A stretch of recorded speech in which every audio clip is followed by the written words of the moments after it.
Toto ay sumunod tayo. Kaya na. Huwag mo yun sa... Mahirap na. Operate na naman tayo. Lock and load. Wala si Samantha yun. Skyway.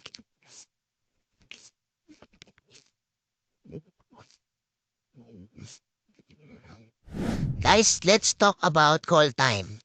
Concern to ng mga freelancer kapag merong mga shoots, especially ngayong mga Burman, marami na tayong mga upcoming shoots, then kakaroon ng conflict sa call time. Pero akong tatlong point na share sa inyo na kung bakit kailangan tama lang yung bibigay yung call time, hindi yung sobrang aga, hindi yung sobrang late.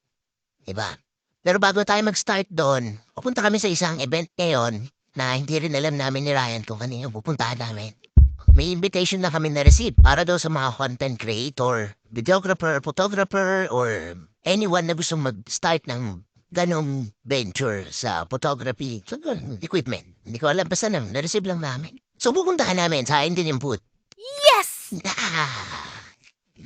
Baka masarap? Yes. Nandito kami ngayon, binabaybay namin yung Giaraneta. Itong Giaraneta na to, nagiging ilog to kapag malakas ang mula.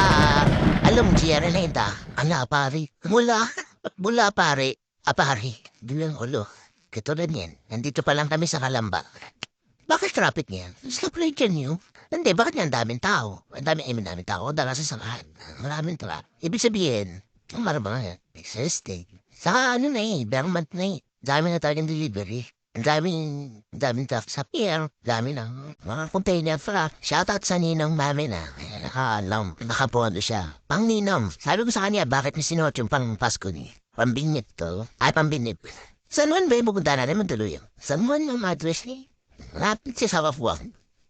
Diba, Tsaka Magda.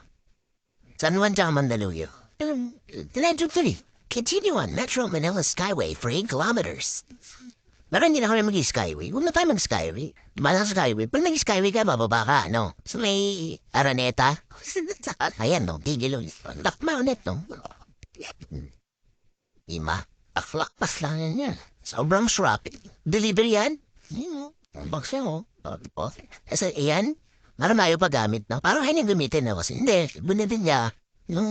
Bunatin niya. Bakit luma? Nililiver niya yung luma. Bakit parang naririnig natin yung lamas? Mga boses yun eh. Oo, magkakasok siya.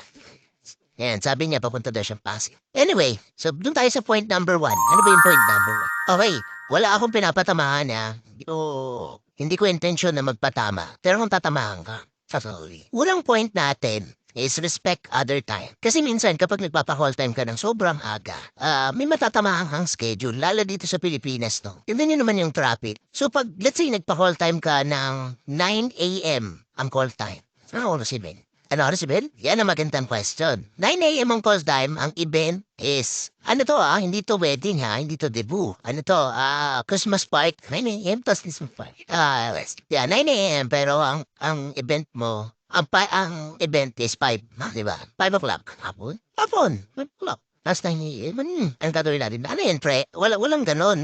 Mars. Hindi, di ba? Siyempre, pag nagpa-call time ka, yung mga shooter, mga freelancer na yan, darating ng time para sa travel. Let's say, ang event, SMX. Tapos yung isang kinuha mo, taga Bulacan or taga Rizal. Ilang oras ang biyahe? Papuntang SMX, bihin natin, 2 hours. Pinakamabilis na yon. Pero kung mag-skyway ka, 1 hour lang, diba gano'n? Pero syempre, may masasadasaan silang oras. Like, instead na i-allot nila yung time nila for their families, sa mga anak nila, ganyan, sa asawa, o kaya meron silang kailangan asikasuhin, may kailangan silang lakarin, hindi na nila nagagawa. Ako minsan pag, let's say, itong call time, parang nakakonsentrate na ako dun sa call time ko, kailangan, ganitong oras, alis na ako, kailangan, ready na ako on that time. Kasi, alam mo yun, yung time na nakaka-stress, diba? Lalo sa Pilipinas, di mo alam kung matraffic, o biglang umulan, tapos bahana, wala ka na magagawa, di ba? So yung call time na yan, dapat, pwede naman siguro kung, ibawa wedding. Kung wedding, siguro ang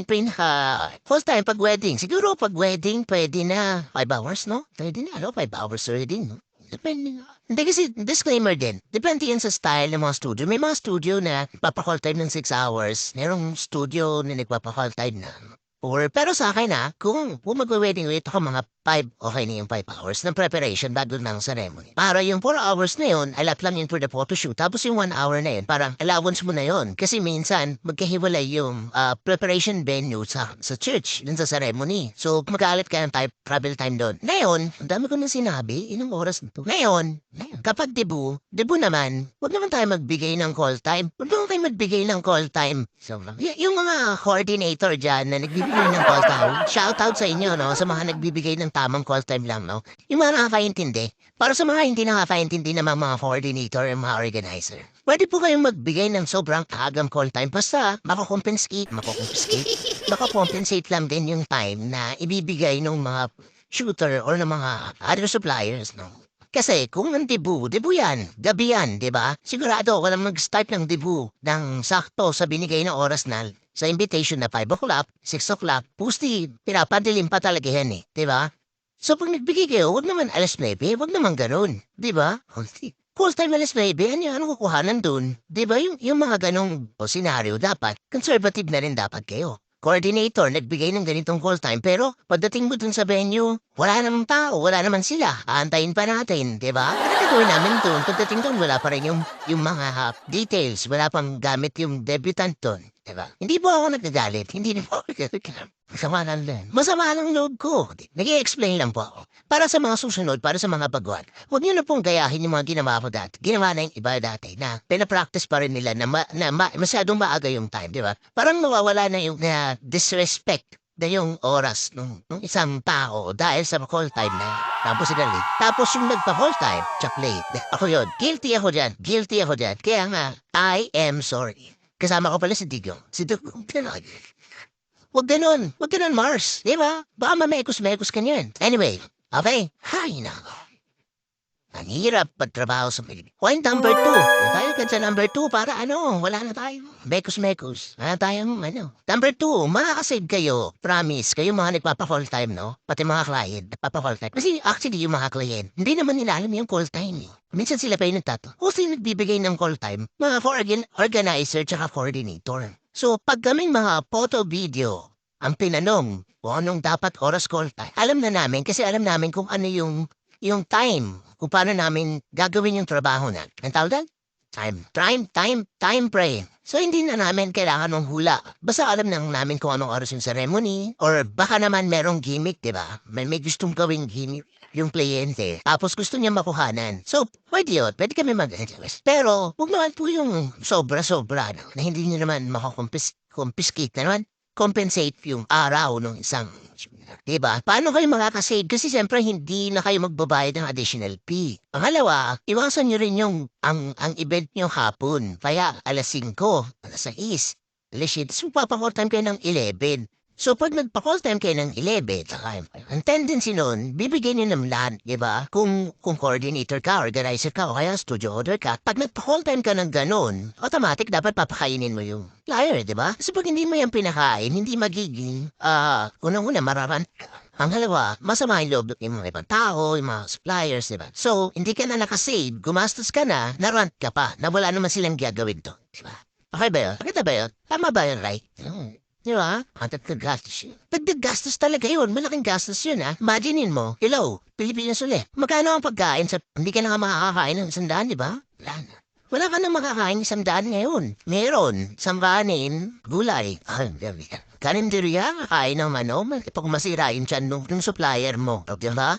Say meron ulit baka mamaya sabihin nyo, karinderya. Hindi. Sabi ko lang dahil may mga sensitive na tao na pag kumain sila sa ibang lugar at hindi okay yung tiyan nila, nasisira. Hindi ko sinasabing marumi ang karinderya. Disclaimer, kumakain po kami sa karinderya. Anyway, hindi po ako galit Meron lang talaga gusto ko lang talaga i-point out yung call time na mapadal ko lang talagang gustong i-point out. Talagang naiinis ako Di para sa mga tagapakinig ko, sa stasyong ito, ako may nagre-ring na siya. Di ba? Tatanyan si ate yung sumasayaw lang. Bininin mo, dapat sasayaw ka lang.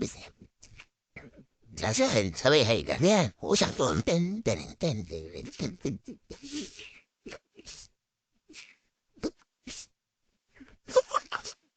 Ganun lang. Makakasayo ka pa, di ba? Okay, for my last point, last na. Ay, parang ang bigat ng piliin ko, no? Kasi hindi ko ma-express nga yung call time. Okay, last point is sobrang aga, tapos hindi niya napakain yung mga suppliers. Gutom yan, syempre. Hindi yan magiging productive. Yung point number 3 ko is hindi productive. Productivity. Yun yung point number 3. Ano naman yung utak kasi gutom? Yes. Di ba? Pag ikaw gutom ka, ilagay mo yung paa mo sa paa ng mga pinapakol time mo lang lahat.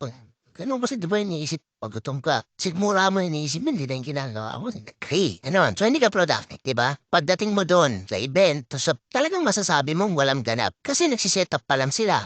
Mahirap naman kuhanan. Although pwede naman. Pero di ba? Kung halimbawa, gusto mong kuhanan, pero yung mga nag-aayos doon, hindi naman nakaayos, di ba? Para kuhanan mo din, tapos hindi mo rin maisasama yun sa video. Sayang lang yung memory mo. So, hindi ka productive. Di ba? Mas maganda sana. Yung pagdating mo sa venue, okay na. Meron ka na makukuhanan. Kahit hindi pa siya 100% ready. At least meron ka ng something na makukuhanan. Di ba? Tapos, pagdating mo doon, productive ba kapag dating mo sa venue, walang nangyayari, hindi pa ready yung kliyente, hindi pa ready yung deputant, hindi pa ready yung bride, hindi pa talaga ready yung party. Magchichismisan lang kayo, magmamarites lang kayo ng mga kapwa supplier mo. Pag-uusapan nyo yung mga baling ginawa ng mga nakasama nyo sa last na event. Pag-uusapan nyo yung mga studio owner na hindi kayo tinreat ng maayos, yung mga nagra-run na mga suppliers, na mga organizer. Parang gano'n lang yung mangyayari na magkukwentuhan lang kayo, di ba? So, think about it. Productive ba yun? Di ba? Kaya, ayusin natin yung mga call time natin. Huwag tayong basta magbigay ng call time na